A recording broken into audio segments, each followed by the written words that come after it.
ఉన్నారు కదా. ఎప్పుడిది దేవుని వాక్యం ఉంటుంది, అయితే ఆ కుమారుడికి బుద్ధి వచ్చినప్పుడు. అప్పుడు దాకా బుద్ధులను జరుగుతున్నాడు.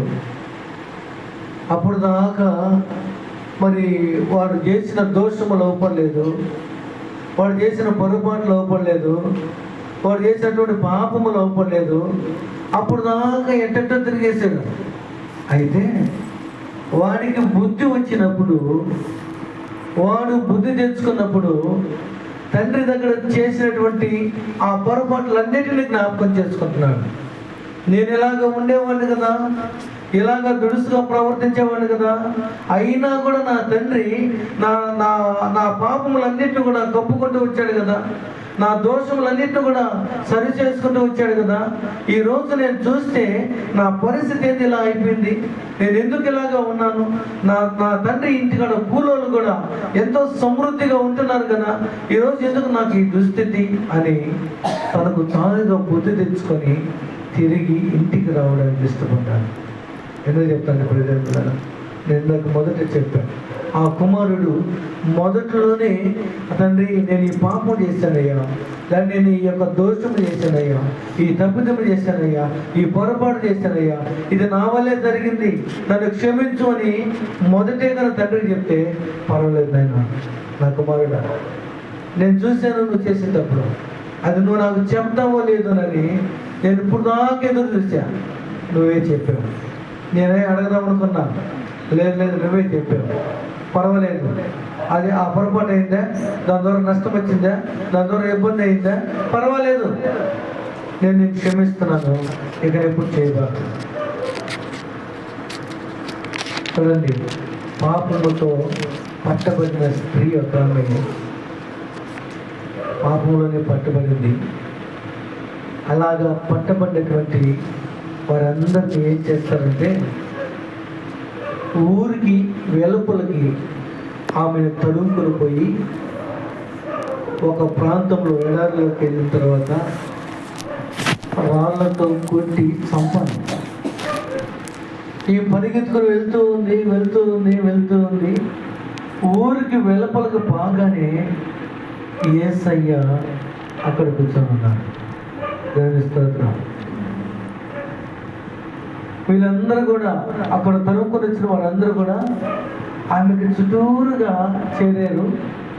అందరి చేతిలో రాళ్లను జోరి ఎత్తుకొని ఉన్నారు.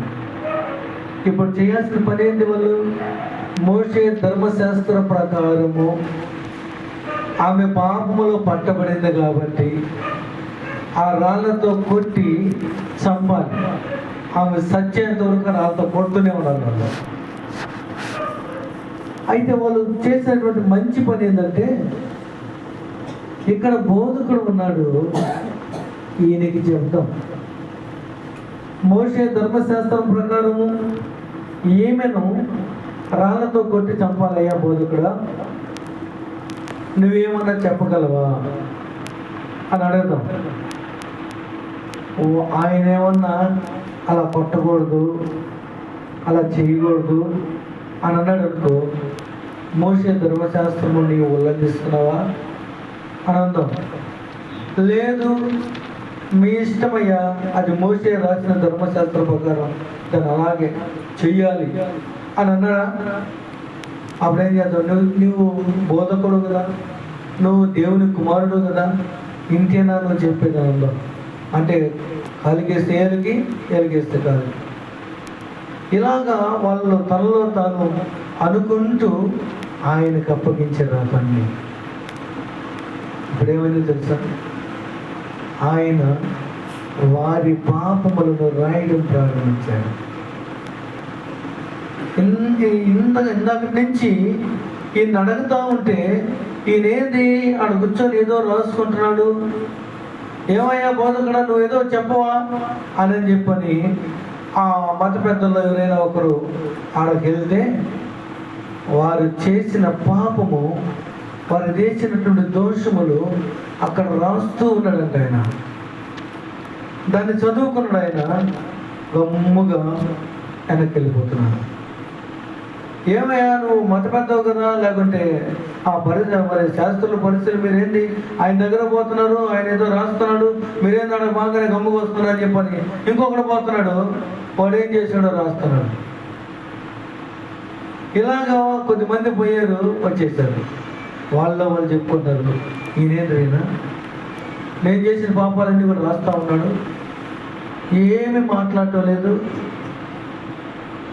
అని అంటే, ఎవడెవడు ఏ పాపము చేశారో, ఎవడెవడు ఏ దోషము చేశారో, ఎవడెవడు ఏ పొరపాట్లు చేశాడో అవన్నీ కూడా ఏడున్నాయట, ఏడున్నాయి, ఆయన ఎదుటే ఉన్నాయి. కాబట్టి వాళ్ళు అనుకుంటున్నారు ఈయనేదో బోధకుడు, ఏదో చేయడానికి వచ్చాడు, ఏదో చేస్తాడు, ఏదో రాసుకుంటున్నాడు అనుకున్నాడు. వాస్తవంగా ఆడ పోయి చూస్తే ఆయన కళ్ళెదుటే ఉన్నాయి కదా ఎవరు చేసిన పాపాలన్నీ, అవన్నీ రాస్తూ ఉన్నాడు. వాళ్ళు మాట్లాడడానికి ఆస్కారం ఉందా అని అంటే ఇక్కడ నోరు ఎత్తడానికి ఆస్కారం లేదు. గమ్ముగా నోటి మీద వెళ్ళేసుకుని ఆ జనాభాలో వెళ్ళిపోయారు. వాళ్ళు అనుకోండొచ్చు, అయ్యా మరి ఏంటంటే నా పాపం రాదు, నీ పాపమే కాదు, నువ్వు గమ్ము నా పాపం రాస్తున్నాడు, నేనేం చేసినా రాస్తున్నాడు, నువ్వు చేసినే కదా నాయన, నేను చేసినా కూడా రాస్తున్నాడు ఆడ, అందుకే నేను నోరు మూసుకుని నోటి మీద వెళ్ళేసుకుని వస్తున్నది. జరుగుతూ ఉంది. కొద్దిసేపు తర్వాత నోరు చేసి ఒక మాట మాట్లాడాడు. ఏమన్నా తెలుసా, మీలో పాపము చేయనోడు కాదు, పాపము లేనివాడు ఎవడో రాయి